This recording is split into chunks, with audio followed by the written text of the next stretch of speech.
Good evening, everyone. My name is Priya Kandaswamy, and I'm a professor of women, gender, and sexuality studies here. And I'm joined up here with Andrew Flores, who is a professor of political science at Mills, as well as with Fatima Yoly Jimenez, who is a recent graduate from Mills College and also a longtime activist on behalf of Dreamers. So I think I speak for all three of us, and probably also for all of you in the audience as well, when I say it is such an honor to be in this room with you, to have gotten to watch this film with you, and to get to have a conversation with you. So thank you so much.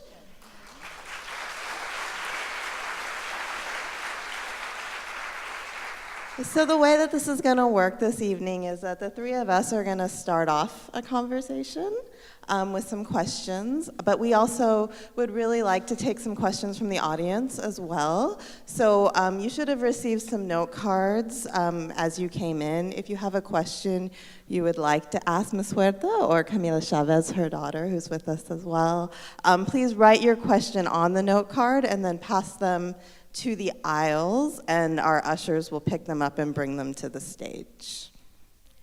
So I just wanted to start us off by asking what it's like for both of you to watch the film. What do you think of the film? What is the experience of watching it like?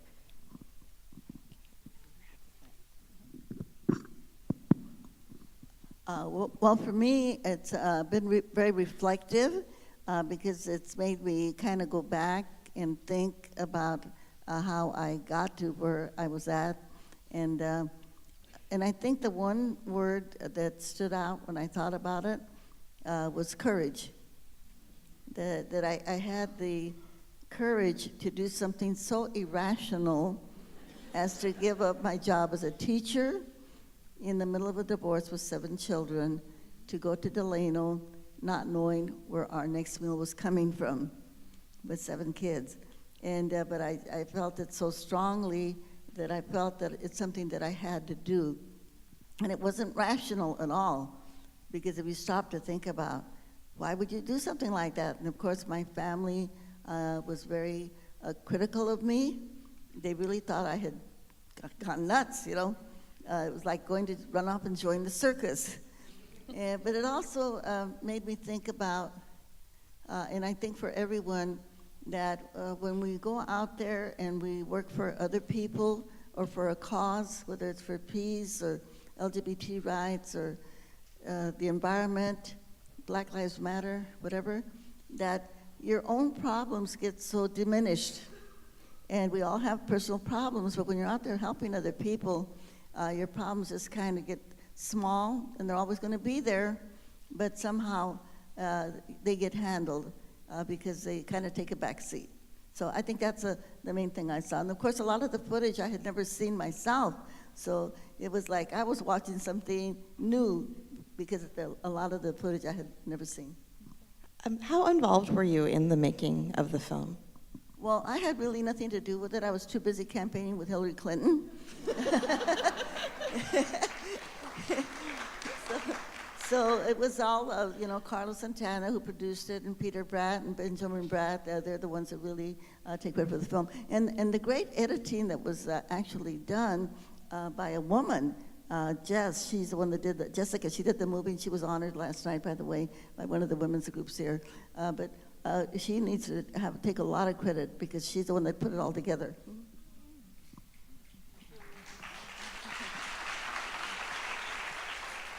So the first time I watched it, I just had to hold my breath the whole time because it was just like, oh, what are we going to see here? But also just feeling very grateful to Carlos Santana, to Peter Bratt, to see footage, again, that I had no idea existed of us as children, and La Paz, the place where we were raised, the headquarters of the Farm Workers Union. And then also just feeling so appreciative that this happened and that we get to celebrate Dolores and this movie when she's still with us. So that was my biggest fear, because, with Cesar, there's a lot of movies and documentaries, but I felt that this was Dolores getting her due credit and being able to bask in the glory. And so just feeling very grateful for that.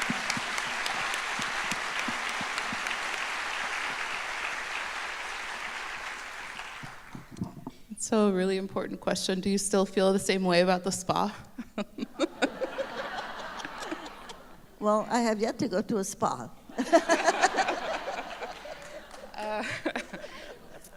I Camila wanted goes to to the actually spa. ask you something that I think is more serious and really relevant to our time.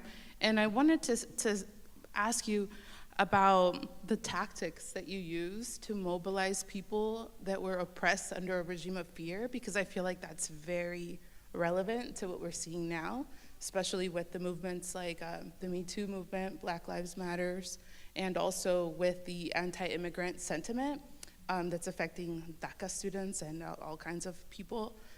So maybe you could fill us in with a little bit of your wisdom about what worked that we can maybe use now.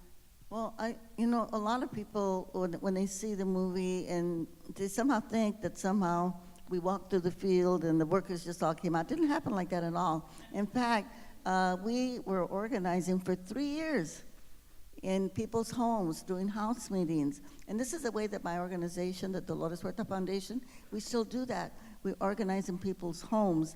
And then every organizer has to meet with 200 people. Then we bring them all together, and then they have to vote that they want to form an organization. We call our group Vecinos Unidos, United Neighbors. Then they have to prioritize the things that they want to change in their community, and then we make an action plan, and then they have to volunteer to do the work. And in volunteering to do the work, that's where the leadership comes. So Cesar and I had done house meetings for 3 years prior to the Delano strike. So people were already organized, and and that kind of organizing is very slow, it's very time-consuming, but it has incredible, incredible rewards. And I just want to mention just one of our ladies in our organization that we organized in a house meeting. And she and her husband then went out and they got the signatures and they passed a bond issue. They registered people to vote, passed a bond issue with 71%, and they have a brand new gymnasium now in Wheat Patch. That's down there by south of Bakersfield where the Grapes of Wrath was filmed. And then the woman, then she went on and she got herself elected to the school board. And when the principal tried to get rid of the breakfast program, she got rid of the principal.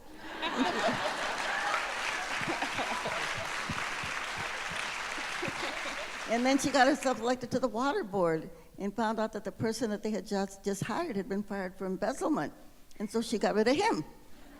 And her daughter, by the way, is with us right now. Daniela, you want to take a Mills College student. A Mills College student.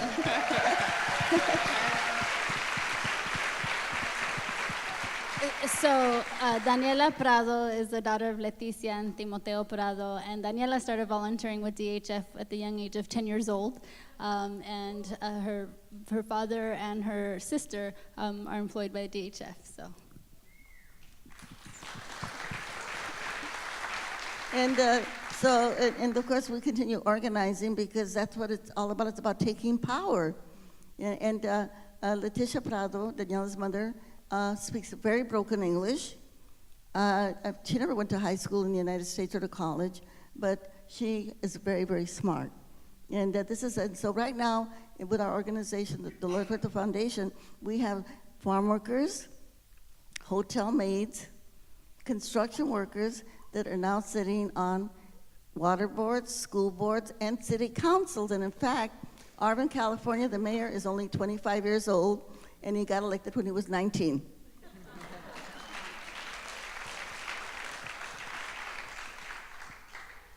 I was really struck in the documentary about the role of memory and how powerful it is to have one's own memory. And so I wanted to know kind of what is the foundation and what are you doing now as it relates to building those linkages that keep us connected to our past? Well, I think a lot of organizing is just enlightenment, to really educate people not only about their own power, but also to raise their consciousness on things like LGBT issues, for instance.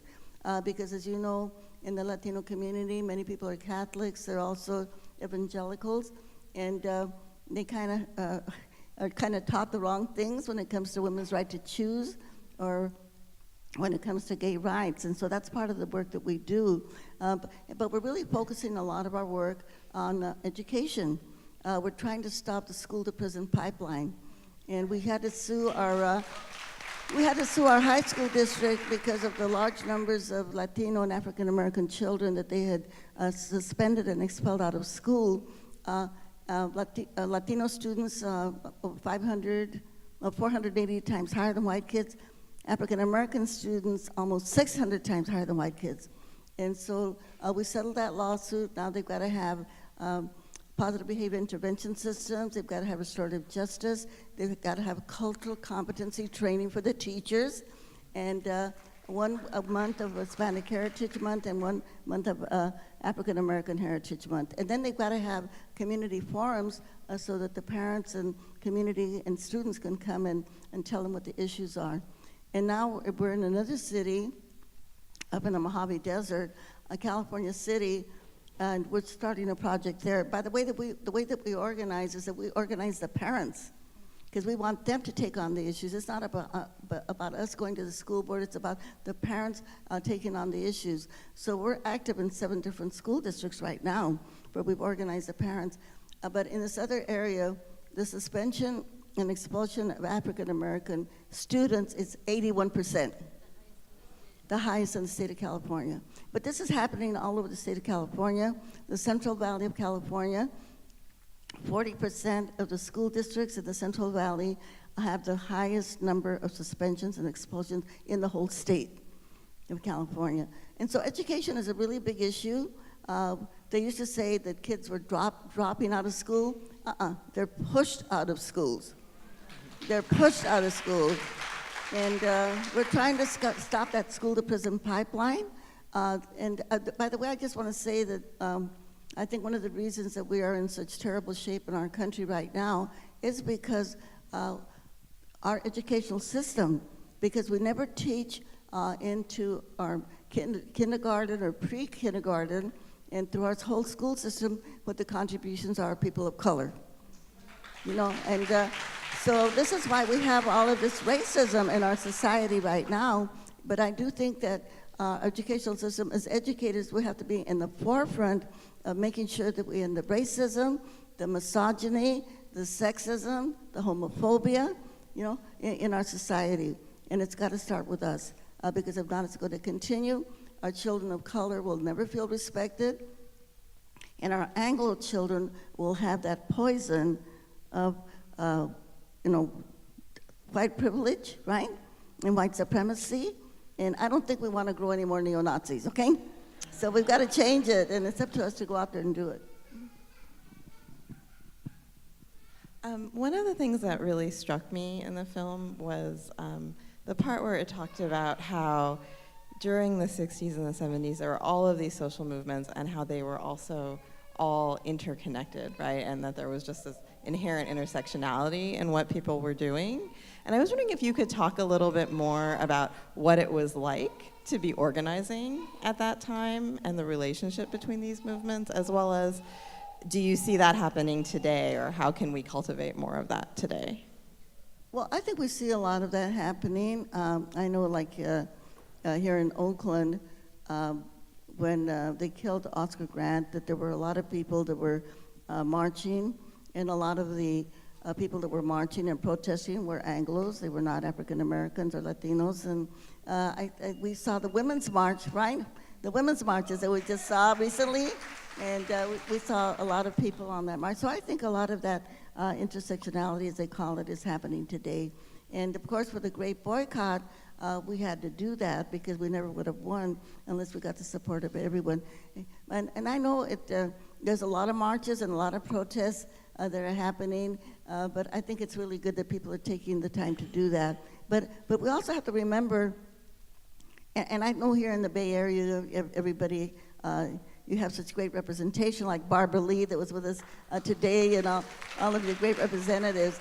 But I think for young people especially, we just got to remind them that marches and protests are great, but you can't change policy with a march. The only way you can change policy is because you've got to go to the ballot box, and you've got to make sure that people vote and that we elect good representatives, because otherwise we can't change policy. That's the main thing.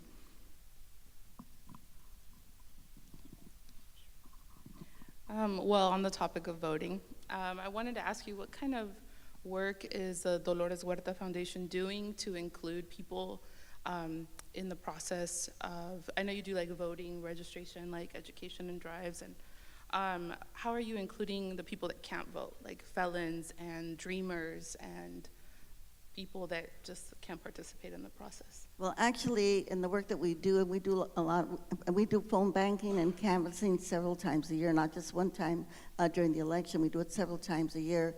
And when we do our canvassing, and especially during elections, a lot of the people, I think about 40% of the population that we work in are undocumented, but they all come out and help us. I'll give you an example of when we worked on the census. We knocked on 3,000 doors in one day. 3,000 doors in one day, and many of the people that were helping us knock on the doors are people that can't vote. And, I just want to speak more to that as far as details, so that folks can also try this as well. A lot of the people we work with are monolingual Spanish speakers, so then we team them up with a youth who speaks English, right? And so they'll go to the doors together, and the youth will say, "I can't vote because I'm not 18. Will you vote for me? This is why I need a voice." And they're there educating the voters, and it's such a powerful exchange that happens. So we have hundreds of volunteers that will help canvass and do phone banking. That makes me really happy to hear. So. Oh, and all of you are invited to join us in the Central Valley. We need your help. Seriously, we have actually a special election on April 10th, Dolores' birthday. So that's when it's a school district election in Bakersfield. But for the primaries, for the general election, we welcome your help and assistance. There's a van of women, Roar women, they call themselves Roar, that will be with us next Friday, a week from today in Sanger. That's Fresno County. It's not as far as Bakersfield, but please contact us if you'd like to come join us. By the way, my son is running for Congress, okay? His name is Emilio Huerta. You saw him in the movie. And so if you want like a little freedom summer, come on down to the Valley. We'll welcome you, and we'll team you up with people, to be able to make sure we are able to change some of the seats down there. At Central Valley right now, people are focusing on that because this is the area where we can change some of the seats from red to blue. And by the way, you've been seeing this man Nunez?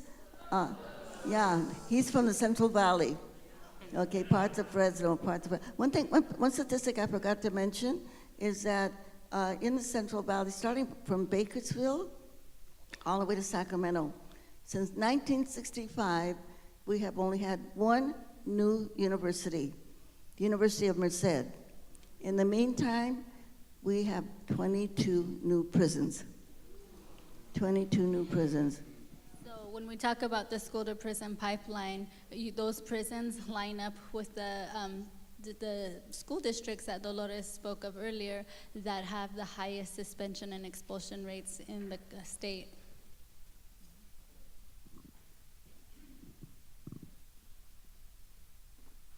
Good evening, everybody. So this part was not planned, but I want to first introduce myself. My name is Alfredo del Cid.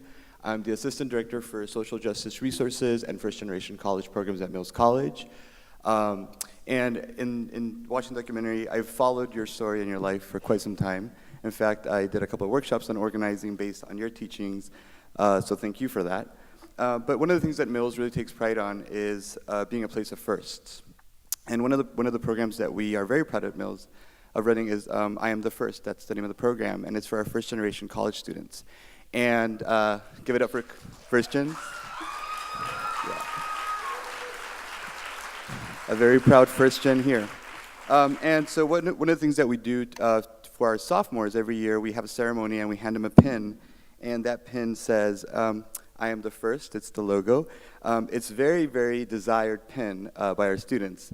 But we figured you are the mother of a student, and you've been a woman of many firsts. And so we just wanted to honor you and give you a pin if it's possible. I can put it on you or just hand it to you, but I want to say thank you. Muchas gracias.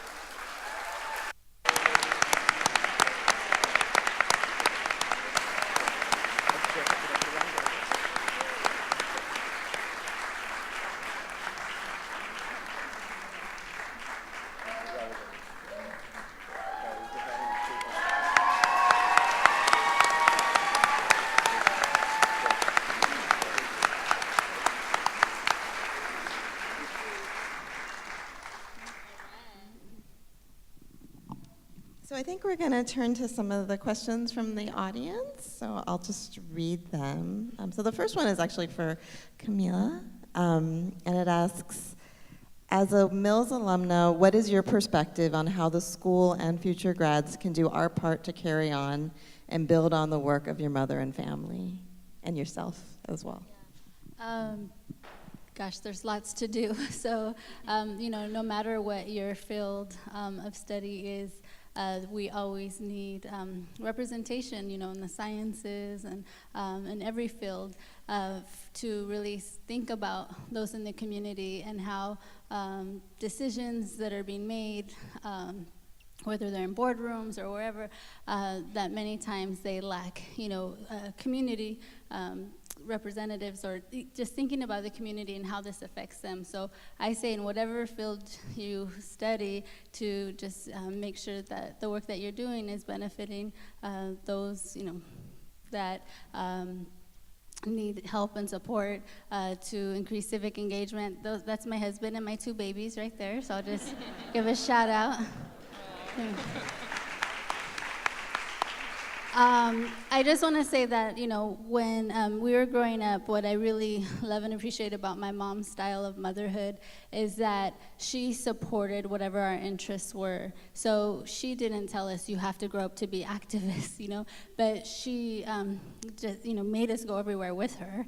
And so we didn't have a choice about that. And my brother says it beautifully how we had to share her with the world, but that she also shared the world with us. And so the advice to parents is to make sure to take your kids with you and make, that even if they want to stay home, unplug the TV, unplug the tablets, and, go to soup kitchens and volunteer. There's so much work that needs to be done. So even if you have a full plate with your, professional life, to make time and to volunteer.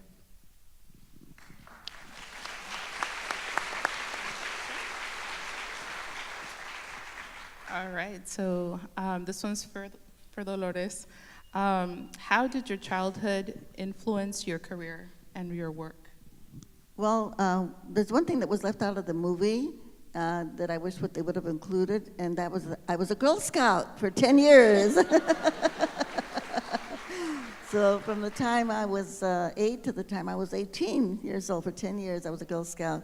And I think that influenced me a lot because I was actually really shy when I was young.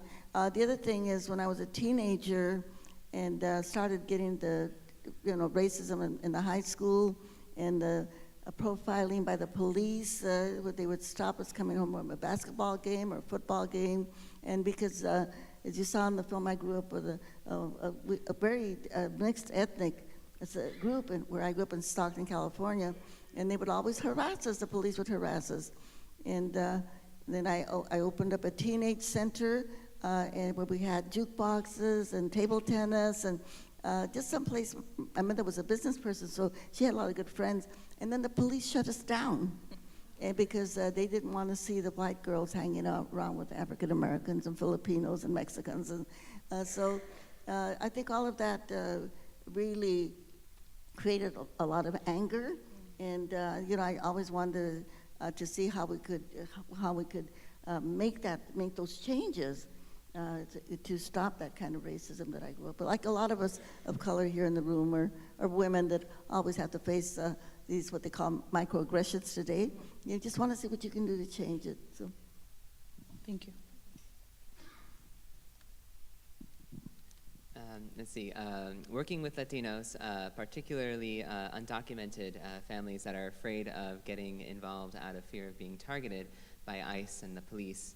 How did you encourage undocumented immigrants to fight for their rights? Well, actually, a lot of the people we work with are undocumented, and we've organized them pretty much in house meetings, and they are very active. And I know that right now there's this cloud of fear over everyone right now, because we know that Trump has said that they're going to double down in California, and we see that happening right now, where you see ICE agents that are actually surveilling houses so they can catch people and deport them. And the other thing that they're doing is that they've commissioned or approved like 600,000 guest workers to come in from Mexico and other places. So they're deporting the farm workers that are here right now, then they're going to bring in other workers from Mexico, probably Philippines, Thailand, to replace those workers. But those workers are not going to get Social Security, they're not going to get unemployment insurance, they're not going to get the wages that they should be getting. And so it's going to create a whole new slave, kind of semi-slave program, like the old Bracero program. And so it's really bad what's happening right now. And I think, and I think the only solution that we have right now, I'm saying, is to build our own wall in the U.S. Congress, right? Progressive Congress people like Barbara Lee, so we can stop whatever's coming out of the White House. And, you know, so, and we just have to, and hopefully, like we did back there when we passed the amnesty bill in 1986, and subsequently, Congressman Roybal passed a reunification bill, that we can try to unify some of these families. And in the meantime, I think we have to thank our California legislators for passing the sanctuary state law.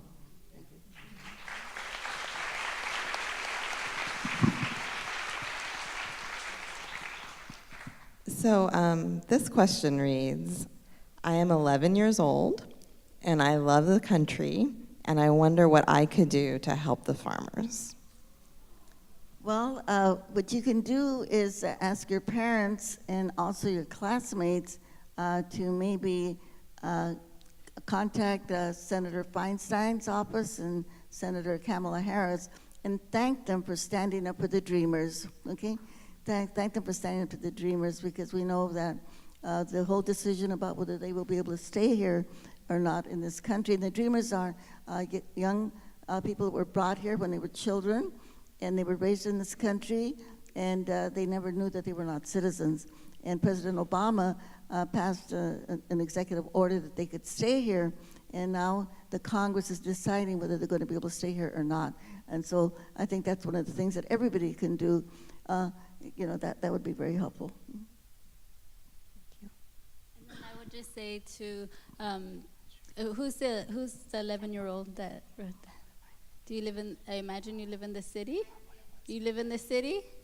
Yeah, so just, I would say remind classmates and other people where the food comes from, because a lot of times you don't see it. So I have the privilege of living in the Central Valley, and on our commute to school and work, we see farm workers in the fields and picking the food. And so just to remember where the food comes and to give thanks every time we're having a meal, to give thanks to the hands for the hard work of the people who pick the food for us.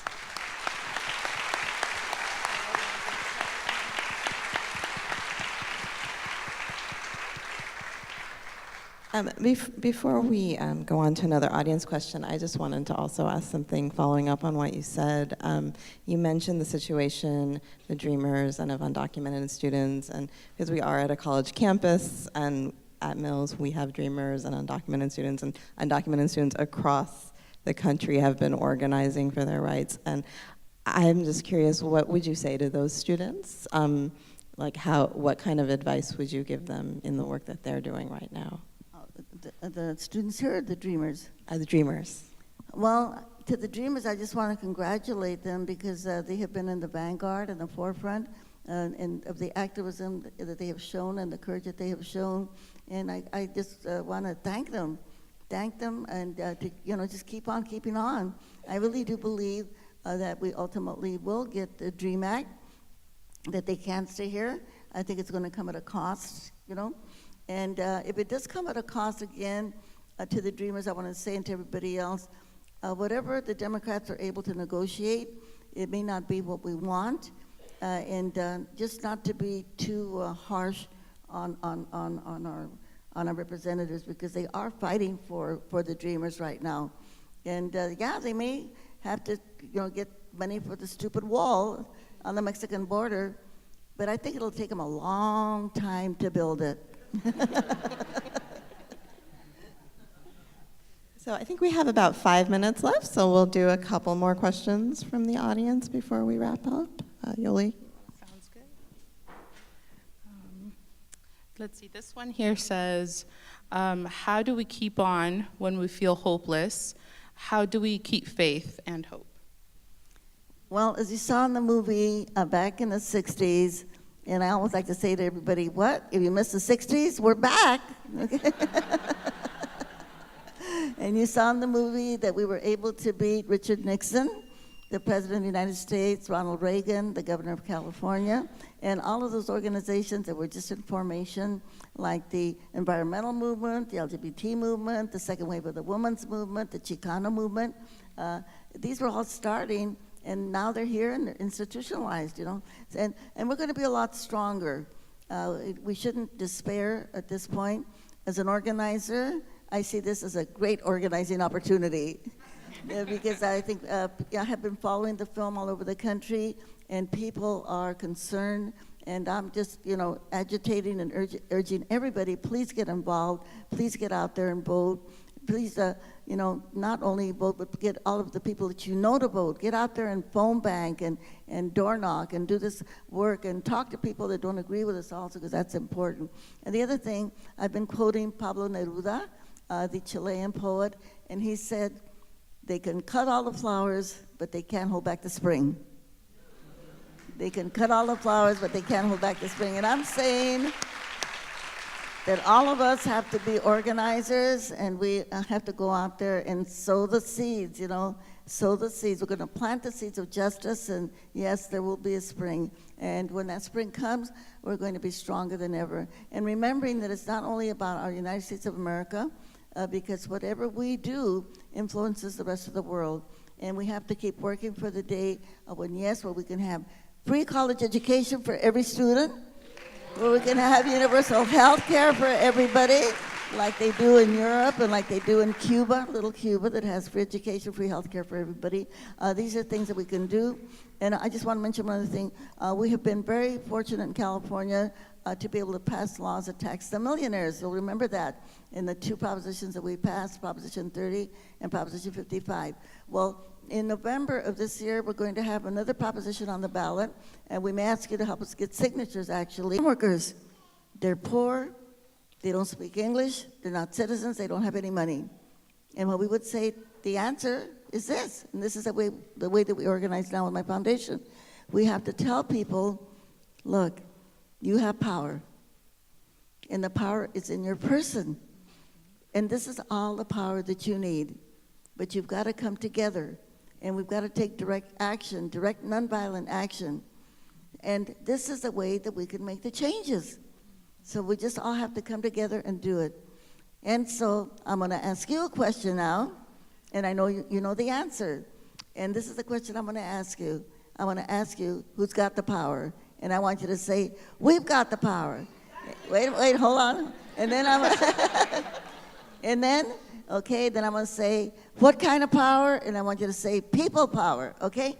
So I'm going to ask the question, but I want you to shout so loud that the neo-Nazis can hear us. Okay, so let's go. And I'll stand up for this, okay? Let's go. Okay, who's got the power? We got the power. What kind of power? People power. So are we going to go out there and organize and get involved and become the missionaries out there? What do we say? ¿Se puede o no se puede? Sí se puede. Okay, let's all do it with an organized hand clap. Let's go all together. Sí se puede. Let's go. Sí se puede.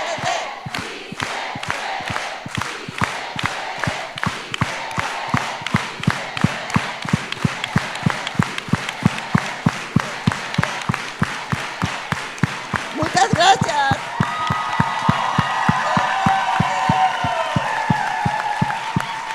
Muchas Gracias. Thank you very much. By the way, the film is coming out March the 27th on Independent Lens, and it will be available then to schools and everybody else. So thank you. Thank you so much.